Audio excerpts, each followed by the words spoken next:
Modern Warfare 2, published by Activision, developed by Infinity Ward. Which, this is a single player look at the game. And the game started out 5 years after the events of Modern Warfare 1.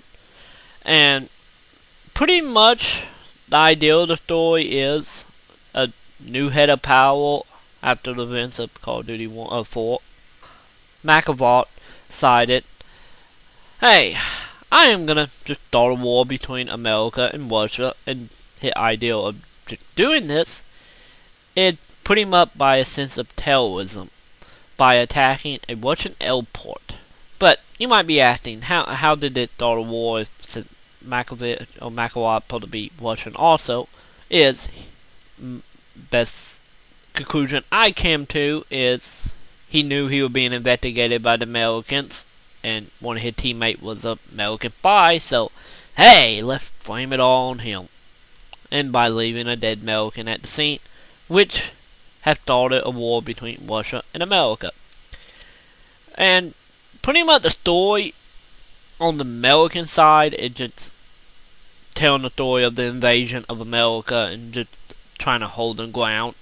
On the other side of the story is a team investigating McAvoy and trying to prove that he was the one behind the terrorist attack.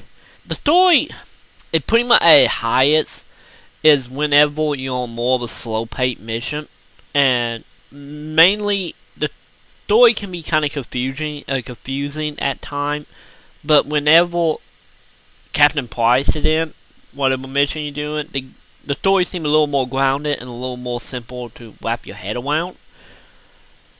And it just seemed like Infinity Ward they did a better job at all these slower paced missions, because the pure chaos mission that I guess you could say Call of Duty is somewhat known for doesn't seem to have the magic that it had in Call of Duty 4 or Call of Duty 2.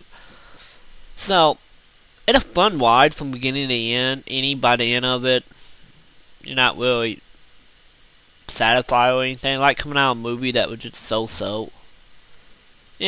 It was an interesting 6 hours, and I recommend that 6 to 7 hours, however long it might take you, depending on your difficult setting. But the single player of Modern Warfare 2 is just blah.